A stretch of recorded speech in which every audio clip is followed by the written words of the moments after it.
ఇప్పుడు మనం రుబీనా పర్వీన్ రాసిన అబ్బాజాన్ కథ చెప్పుకుందాం. నేను సిగరెట్ తాగను. సాబీరాకు ఏమీ అర్థం కాలేదు. అదేనండి, నేను సిగరెట్ తాగను. అటు ఇటు కళ్ళు తిప్పి చూసింది సాబీరా. ఎవరూ లేరు. అతను తనకే చెప్తున్నాడని అర్థమైంది. అయితే అంది, భారత ప్రభుత్వం ప్రకటించిన best social entrepreneur of the year award అందుకొని స్టేజి దిగి కిందకి రాగానే స్టేజి మీద నుంచి ఒక సివిల్ సర్వీసెస్ అధికారి తన వెనకాలే వచ్చి పలకరించి ఇలా చెప్పడం కొంచెం స్ట్రేంజ్గా అనిపించింది సాబీరాకు. అతను నవ్వి, మీరు రఫీ మాస్టర్ గారి అమ్మాయి కదా అన్నాడు. అవును, మీకెలా తెలుసు? ఆశ్చర్యంగా అడిగింది. నా పేరు ఫసీఉద్దీన్. మీకు నేను గుర్తుండకపోవచ్చు, కానీ నన్ను చదివించిన మాస్టర్ గారిని నేను ఎలా మర్చిపోతాను? అప్పుడు ఫ్లాష్ అయింది సాబీరాకు. సాయంత్రం అవార్డీస్కి మినిస్ట్రీ నుండి పార్టీ ఇస్తున్నాం. హోటల్కి వెళ్ళి సాయంత్రం వచ్చేయండి అని చెప్పి వెళ్ళిపోయాడు. అతని వైపే చూస్తూ నిలబడింది. లైట్ బ్లూ కలర్ సూట్లో నడుచుకుంటూ వెళ్తున్నాడు. ఇతను తమ ఇంట్లో ఒక మనిషిగా ఉండాల్సింది, కానీ లేడు. 20 ఏళ్ల కింది మాట. బేటా, నబీసాబ్ కొడుక్కి ఇంజనీర్ల సీటు వచ్చిందట హైదరాబాద్లా. బట్టల కిస్తీ కట్టనికొచ్చి చెప్పిండు. స్కూలు నుంచి వచ్చిన కొడుకుతో చెప్పింది కరీంబీ. అట్లనా అమ్మి? పిల్లలు బాగా చదివితే అంతకంటే ఏం కావాలో ఏ తల్లిదండ్రికైనా?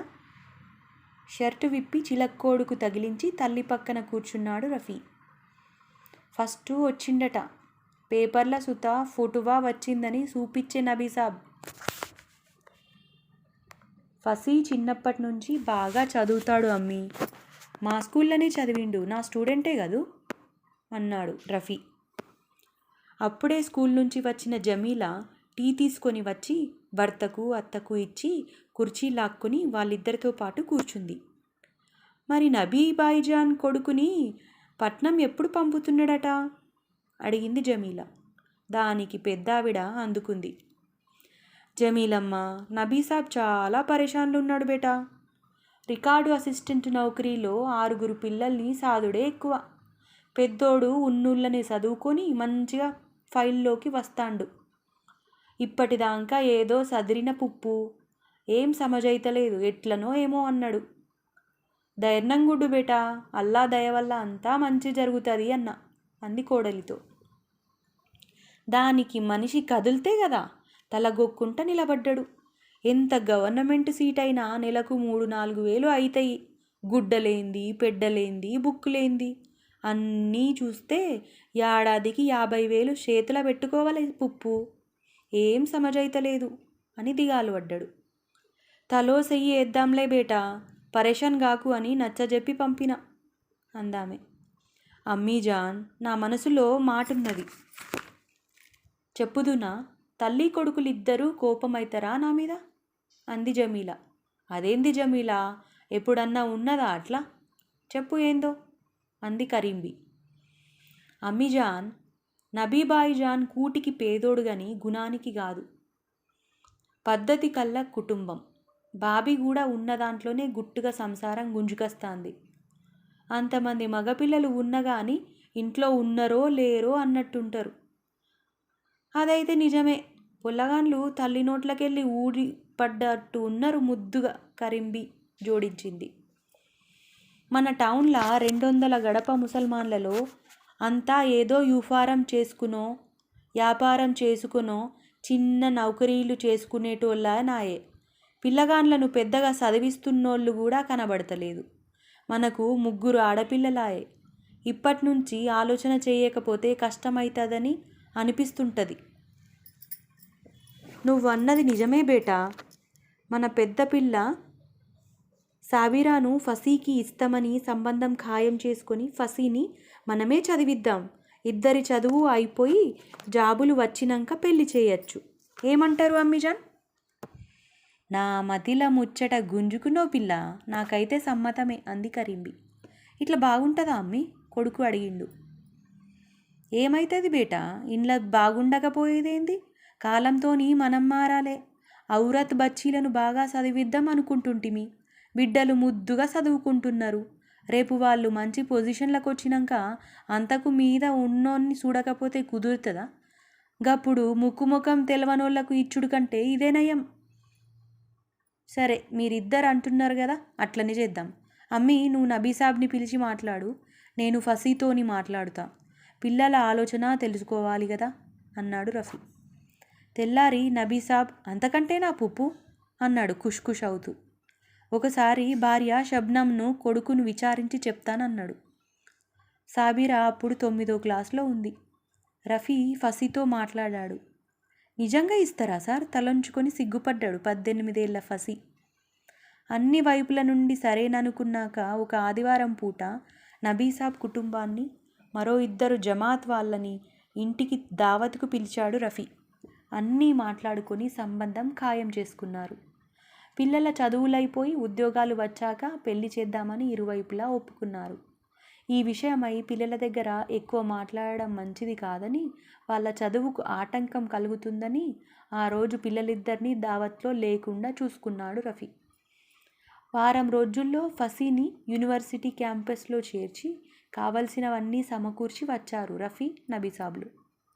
ఫసీ, సాబిరా పోటాపోటీగా చదువుతున్నారు. 10థ్లో సాబిరా డిస్ట్రిక్ట్ ఫస్ట్ వచ్చింది. ఫసీ కూడా ప్రతి సెమిస్టర్లో టాపర్గా నిలుస్తున్నాడు. సాబిరా ఇంటర్ ఫస్ట్ ఇయర్ చదువుతున్నప్పుడు ఫ్రెండ్ సౌమ్య ఒకరోజు సాబిరాను పక్కకు పిలిచింది. సాబిరా, మీ ఓడు సిగరెట్ తాగుతున్నాడు మొన్న దోస్తులతోని అన్నది. సాబిరా అక్కడి నుంచి స్పీడ్గా సైకిల్ తొక్కుతూ రొప్పుతూ ఇంట్లోకి వచ్చింది. అప్పుడే స్కూల్ నుంచి వచ్చిన రఫీ, ఏంది బేటా, ఎందుకంత తొందర? నిమ్మలంగా రావద్దా? సాబిరా నుదుటి మీద చెమటను తన కర్చీఫ్తో తుడిచాడు. సాబిరా చాలా అసహనంగా ఉందని గమనించాడు. ఏంది బేటా, ఏమైంది? అబ్బాజాన్, నేను ఫసీని చేసుకోను. వాడు గల్లీల పోరగాన్లతో సిగరెట్ తాగుతున్నాడు. నేను అడుగుతా బేటా అన్నాడు రఫీ. అడుగుడు లేదేం లేదు, నేను చేసుకోను తేల్చి చెప్పింది సాబిరా. గేటు వైపు లోపలికి తల తిప్పి చూశాడు రఫీ. ఇంకా షాపు నుంచి కరీంది, స్కూల్ నుంచి జమీలా రాలేదు. బేటా, నువ్వు వద్దంటే వద్దు, ఏం చేసుకోవద్దు. అమ్మికి దాదికి చెప్పకు, నీ ఈపు సాఫ్ చేస్తారు. టైం వచ్చినప్పుడు నేను చూసుకుంటాలే. ఇవేవి మనసులో పెట్టుకోకుండా బాగా చదువుకో అన్నాడు. నిజంగా? నిజం బేటా. ఆ తర్వాత ఎప్పుడూ ప్రస్తావన రాలేదు ఇంట్లో. చిన్నప్పటి నుంచి సాబిరా ఏం చేసినా రఫీకి నచ్చుతుంది. డిగ్రీ అయిపోయిన 2 ఏళ్లలో సాబిరాకు 2 గవర్నమెంట్ ఉద్యోగాలు వచ్చాయి. మూసగా ఉండే ఆ 2 ఉద్యోగాలు నచ్చలేదు. ఆ ఉద్యోగాలకు వెళ్ళనని తెగేసి చెప్పింది. ప్రతి పని ప్లాన్ ప్రకారం చేసే జమీలకు, కరీంబీకి ఈ విషయం మింగుడు పడలేదు. ఇంట్లో పెద్ద యుద్ధాలే జరిగాయి. ఇష్టం లేని పని ఏదైనా తప్పనిసరిగా చేయాల్సి వచ్చినప్పుడు సాబిరా మొండికేసేది, ఎదురు తిరిగేది. ఎలాంటి పరిస్థితుల్లో అయినా అబ్బాజాన్ రఫీ సాబిరా పక్షానే నిలబడతాడు. జమీలాకు, కరీంబీకి బాగా కోపం వచ్చేది.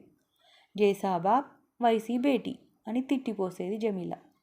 ఫసీ విషయంలో కూడా భార్యకు, తల్లికి ఏం చెప్పుకున్నాడో వాళ్ళు అతని సంగతి సాబిరా ముందు ఎత్తలేదు. కాలక్రమంలో ఆ విషయమే మర్చిపోయింది సాబిరా.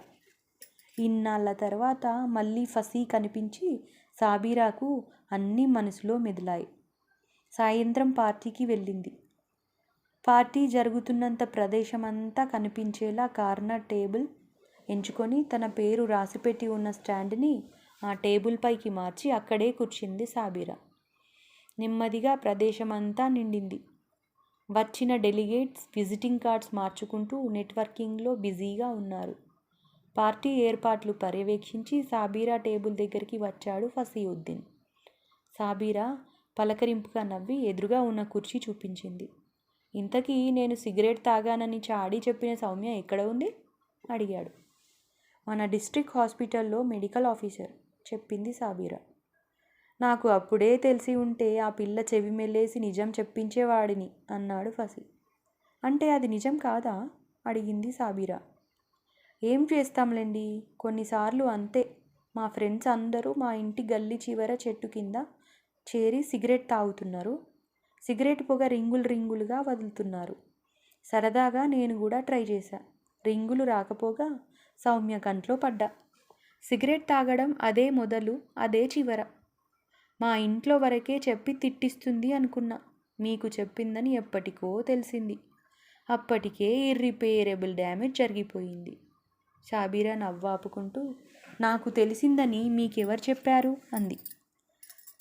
ఓ 2-3 ఏళ్లకు మా అబ్బా కోపంతో ఊగిపోతూ, నీ సిగరెట్ తగలబడిపోను, బంగారం అసుంటి సంబంధాన్ని కాళ్ళతో తన్నుకున్నవని తిట్టే తిట్ల మధ్య తెలిసింది. మీతో మాట్లాడదామనుకున్నా, ధైర్యం చాలలేదు అన్నాడు ఫసీ. మరి మా అబ్బాజాన్ మాట్లాడుతానన్నాడే ఆ రోజు, ఏం మాట్లాడలేదా అడిగింది సాబీరా. రఫీ సార్ ఒక్కసారి నన్ను చూడడానికి క్యాంపస్ వచ్చారు. మెస్ ఫీజు కట్టి ఇద్దరం హోటల్కి వెళ్ళి బిర్యానీ తిన్నాక నన్ను మళ్ళీ క్యాంపస్లో దింపి వెళ్తుంటే, మామూ సాబీరా ఎట్లుంది అని మీ గురించి అడిగా. బాగుంది బేటా, కానీ బేటా చదువు మీద ఎక్కువ ధ్యాస పెట్టు. మీరిద్దరూ పెద్దయినాక కూడా ఒకళ్ళనొకళ్ళు ఇష్టపడితే తప్పకుండా నిక్కా చేస్తాం.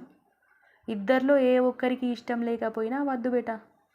ఇద్దరు బాగుండాలంటే ఇద్దరి ఇష్టం కూడా ముఖ్యం అన్నాడు.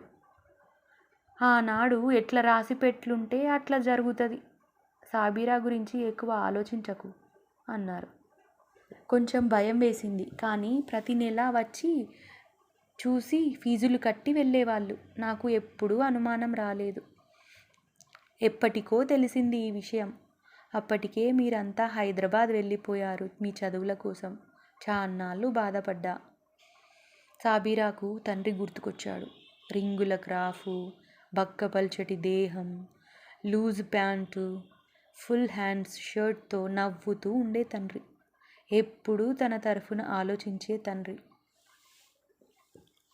సంబంధం వద్దనుకున్నాక నా ఫీజులు కట్టేయడం మానేయొచ్చు రఫీ సార్. కానీ ఒక మాస్టర్గా ఆయన స్టూడెంట్ గురించి ఆలోచించారు. అది పెద్ద గొప్పేం కాదు. మంచి టీచర్ ఎవరైనా అలాగే చేస్తారు. కానీ ఆడపిల్ల అభిప్రాయానికి విలువ ఇచ్చి అభిప్రాయాలు రుద్దకుండా మీ ఇష్టానికి మిమ్మల్ని ముందుకు సాగనిచ్చారు చూడండి, అది తండ్రిగా ఆయన అసలు గొప్పతనం అన్నాడు ఫసీ. సాబీరా కళ్ళు ఉద్వేగంతో తడి అయ్యాయి. ఓ 10 ఏళ్ల నుంచి మిమ్మల్ని ఫాలో అవుతూనే ఉన్నా. మీరు ఎదుగుతున్న కొద్దీ అయ్యో మిస్ అయ్యానే అనిపించేది. కానీ ఇవాళ విషయం అర్థమైంది. ఒకవేళ మీరు నన్ను చేసుకొని ఉంటే జీవితంలో ఇంత ఎదిగేవారు కాదు. ఒక సివిల్ సర్వెంట్ భార్య హోదాలో మీ ఎదుగుదలకు అడ్డుకట్ట వేసేది. రెక్కలు కత్తిరించకుండా స్వేచ్ఛగా ఎదుగనిచ్చిన రఫీ మాస్టర్ కూతురు కావడం వల్లే ఇదంతా మీకు సాధ్యమైంది. చూడండి, అవార్డు తీసుకునే వేదిక మీద మీరున్నారు, మీకు మర్యాదలు చేయాల్సిన హోదాలో నేనున్నాను అన్నాడు ఫసీ నవ్వుతూ. Once again congratulations. రఫీ మాస్టర్కు నా సలాములు చెప్పండి అన్నాడు లేచి వెళ్తూ. సాబీరా అతనికి చెయ్యి ఊపి ఫోన్ చేతిలోకి తీసుకుంది. అబ్బాజాన్కి ఫోన్ చేయాలి అనుకుంది. ఇప్పుడు సాబీరా తండ్రికి వీడియో కాల్ చేస్తుంది. కృతజ్ఞతలు చెప్పదు. ఎందుకంటే తాను మరింత ఎదగడమే తండ్రి పట్ల తాను చూపదగ్గ కృతజ్ఞత అని సాబీరాకు తెలుసు.